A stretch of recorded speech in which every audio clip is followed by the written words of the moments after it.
शाम के धुंधलके में जब मनोहर और अनुपमा की बातचीत हो रही थी तो एक भावुक माहौल बन गया था। मनोहर ने अपनी जिंदगी की वो बातें साझा की जो किसी पुराने भूले हुए पन्ने की तरह थीं। उनके पहले डांस अनुभव की कहानी, वह मंच पर पहला कदम, दर्शकों की तालियां और वह सुकून जो कला से ही आ सकता है।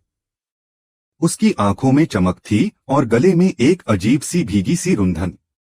उसने बताया कि कैसे उसने अपने बच्चों को सिखाया कि जिंदगी में इज्जत, मेहनत और सच्चाई सबसे ऊपर होती है।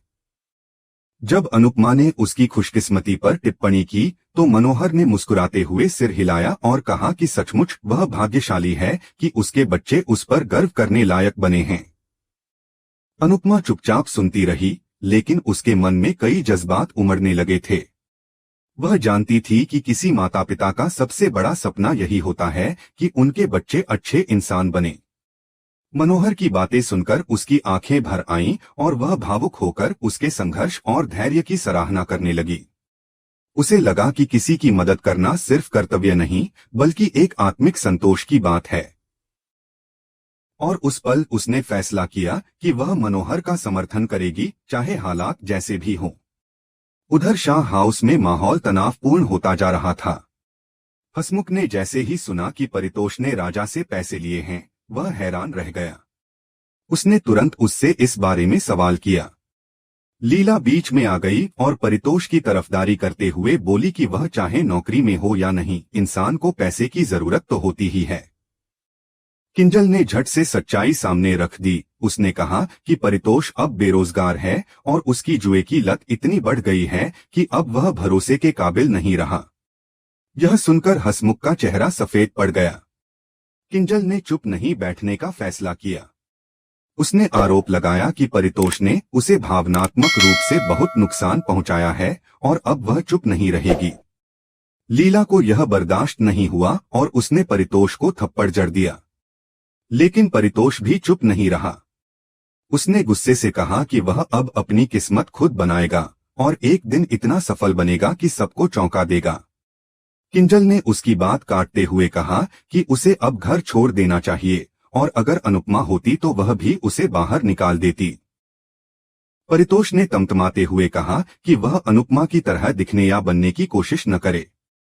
तभी परी बीच में आई और स्पष्ट कहा कि वह नहीं चाहती कि वह राजा या कोठारियों जैसे लोगों के संपर्क में रहे। दूसरी ओर मनोहर के जीवन में एक और मोड़ आया। तरुण उससे मिलने आया और मनोहर ने उसे बहुत आत्मीयता से गले लगाया, लेकिन तरुण ने उसे झटक दिया। उसकी आंखों में न तो कोई सम्मान था और न ही कोई अपनापन। यह देखकर अनुपमा का मन टूट गया। उसे उम्मीद नहीं थी कि किसी का बेटा अपने पिता के साथ ऐसा व्यवहार कर सकता है। यह दृश्य उसे अंदर तक झकझोर गया। बाद में किंजल ने परी से माफी मांगी। उसने महसूस किया कि भले ही परितोष उसका पति है, लेकिन उसकी गलतियों की सजा परी को नहीं मिलनी चाहिए। परी, जो पहले से ही अनुपमा के लिए तरस रही थी, भावनात्मक रूप से बिखर गई। उसने कहा कि वह अब इस सब से थक चुकी है। अनुपमा की गैरमौजूदगी से दुखी जरूर है, लेकिन कहीं न कहीं राहत भी महसूस करती है कि वह इन सब झंझटों से दूर है। उसने शाह परिवार की गिरती हुई प्रतिष्ठा और घर में फैले तनाव के लिए शर्म महसूस की और साथ ही राही के लिए सहानुभूति भी जताई, जिसे यह सब झेलना पड़ रहा है। इसी दौरान तरुण फिर से मनोहर के पास गया, इस बार किसी इमोशन कनेक्शन के लिए नहीं बल्कि अपने स्वार्थ के लिए। उसने साफ कहा कि वह चाहता है कि मनोहर घर बेच दे ताकि वह अपना हिस्सा ले सके। मनोहर ने उसकी बात सुनी, लेकिन उसकी आंखों में गहरी पीड़ा उभर आई। वह जानता था कि यह सिर्फ घर नहीं है, यह उसकी यादों, उसकी मेहनत और उसके परिवार का प्रतीक है। लेकिन तरुण को इस भावनात्मक मूल्य से कोई मतलब नहीं था। उसने जिद की और उसका रवैया साफ था, वह सिर्फ पैसा चाहता है, चाहे इसके लिए रिश्ते टूटें या इज्जत मिट्टी में मिल जाए। अनुपमा, जो यह सब देख रही थी, उसका मन दुख और गुस्से से भर गया। उसने महसूस किया कि कुछ रिश्ते वक्त के साथ बदल जाते हैं और कुछ लोग इतना बदल जाते हैं कि उन्हें पहचान पाना मुश्किल हो जाता है। तरुण का व्यवहार, परितोष की जिद और शाह परिवार की टूटती हुई नींद, इन सब के बीच अनुपमा को एहसास हुआ कि उसे अब एक बार फिर अपनी भूमिका तय करनी होगी। लेकिन इस बार वह भावनाओं में बहकर नहीं बल्कि पूरी समझदारी और दृढ़ता के साथ आगे बढ़ेगी। यह सब होते हुए मनोहर की आंखों में एक आखिरी उम्मीद की चमक बाकी थी कि शायद अनुपमा की मदद से वह अपने टूटते परिवार को एक बार फिर जोड़ पाएगा। अनुपमा ने उसकी आंखों में वह उम्मीद देखी और बिना कुछ कहे सिर झुका लिया, मानो वह यह इशारा कर रही हो कि वह साथ है हर मुश्किल में। तेज धूप में पसीने से लथपथ मनोहर का चेहरा सिर्फ थकान नहीं, गहरी पीड़ा का भी प्रतिबिंब बन चुका था। जब तरुण ने उससे फिर वही सवाल किया कि वह आखिर घर क्यों नहीं बेच देता, तो मनोहर ने शांत लेकिन दृढ़ स्वर में जवाब दिया, इस घर की हर दीवार में तुम्हारी माँ की यादें हैं बेटा। यह सिर्फ ईंट और पत्थर नहीं है।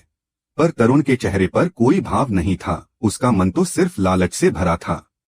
उसने चिढ़कर कहा कि माँ अब कभी वापस नहीं आएंगी और इस घर में रहकर वह बस गुजरे वक्त की चिता जलाता रहेगा। क्रूरता की सारी सीमाएं पार करते हुए तरुण ने यहाँ तक कह डाला कि वह तो मनोहर की मौत की राह देख रहा है ताकि यह घर खाली हो जाए और वह कानूनी रूप से उस पर कब्जा जमा सके। इस निर्ममता से मनोहर की आत्मा कांप उठी, जैसे किसी ने उसके सीने से दिल खींचकर बाहर फेंक दिया हो। तरुण ने न केवल उसका अपमान किया बल्कि उसके जीवन भर की कमाई, उसके संघर्ष की गवाही देने वाली ट्रॉफियों को भी तोड़ दिया। हर एक ट्रॉफी टूटती तो जरूर थी, लेकिन उसके साथ साथ मनोहर के जीवन की मेहनत, उसके सपनों की परछाइयां भी टूटती जा रही थीं। वह स्तब्ध खड़ा रहा, उस बेशर्मी को देखता रहा जिसे कभी उसने प्यार से पाला था। उसकी आंखों से बहते आंसुओं में सिर्फ दर्द नहीं, एक गहरी हार थी उस रिश्ते की जो अब बचा ही नहीं था। मनोहर ने कांपते हुए स्वर में कहा, क्या माता पिता बच्चों को सिर्फ इसलिए पालते हैं कि एक दिन वे उन्हें अपमानित करें? क्या यही सब कुछ बचा है? अब उसकी आवाज टूटी हुई थी, लेकिन उसमें एक निचुड़ा हुआ आत्मबल भी झलक रहा था। धीरे धीरे उसके घुटने जवाब देने लगे और वह वहीं जमीन पर गिर पड़ा। अनुपमा जो यह सब देख रही थी, उसकी आंखों में गुस्से और दुख का सैलाब उमड़ आया। मनोहर ने कांपते हुए उससे कहा, मुझे अब मरने दो अनुपमा। यही चाहता है मेरा बेटा। मैं अब और नहीं जी सकता। अनुपमा घबरा गई, लेकिन उसने खुद को जल्दी संभाल लिया। वह तुरंत उसके पास बैठ गई, उसके माथे को सहलाने लगी और बार बार कहती रही, नहीं मनोहर जी, आप हार नहीं सकते। आप अकेले नहीं हैं। उसने उसका चेहरा थाम लिया और उसे भरोसा दिलाने की कोशिश की कि अभी भी कोई है जो उसे समझता है, जो उसका दर्द महसूस करता है। उधर पाखी अपनी ही चालबाजियों में व्यस्त थी। उसने कोठारियों के गोदाम से आयातित महंगे सामान को चुराकर उसे फिर से बेचने की योजना बना रखी थी। ईशानी ने उसका साथ देने की हामी भर दी, लेकिन उसका ध्यान असल में ज्यादातर अपने अगली कॉफी डेट पर था। पाखी के इरादे अलग थे, उसे बस अपना फायदा दिखता था, चाहे इसके लिए उसे परिवार को धोखा देना पड़े या किसी और को।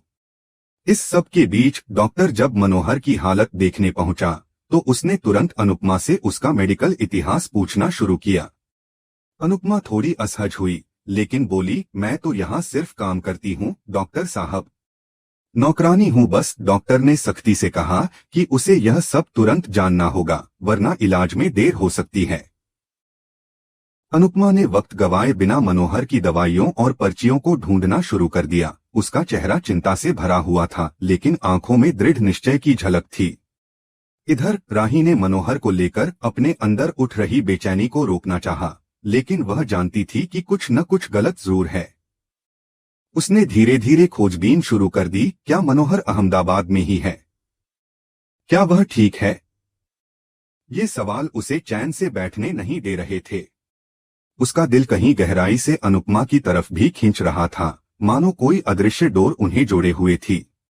इसी दौरान अनुपमा, जो मनोहर की हालत से उबरने में लगी थी, एक कॉल करती है जिसमें उसे एक छोटी सी उम्मीद की झलक मिलती है, शायद वह राही से संपर्क कर पाए। लेकिन जैसे ही वह लैंडलाइन पर बात करने की कोशिश करती है, तरुण वहां आ धमकता है। उसकी आंखों में फिर वही कठोरता, वही गुस्सा। उसने अनुपमा को रंगे हाथों पकड़ लिया और सवालों की बौछार शुरू कर दी। अनुपमा घबरा गई, लेकिन उसने अपनी आवाज में डर को आने नहीं दिया। वह जानती थी कि अब उसे सिर्फ मनोहर नहीं बल्कि खुद को भी संभालना होगा। इस पूरे तूफान के बीच एक बात साफ थी, रिश्तों के नाम पर जो भ्रम था वह अब टूट चुका था। मनोहर एक टूटे हुए पिता की तरह जिंदगी से हार मान चुका था और तरुण जैसे बेटे ने उन जख्मों को और गहरा कर दिया था। अनुपमा, जो खुद भी अपनों के धोखे की मार झेल चुकी थी, अब एक नई जिम्मेदारी के साथ खड़ी थी, टूटते इंसानों को जोड़ने की और खुद को फिर से साबित करने की। इस बार लड़ाई सिर्फ किसी के लिए नहीं थी, बल्कि एक पूरे जीवन मूल्य के लिए थी कि संवेदनाएं अब भी बाकी हैं और इंसानियत का अंतिम दीपक अब भी बुझा नहीं है।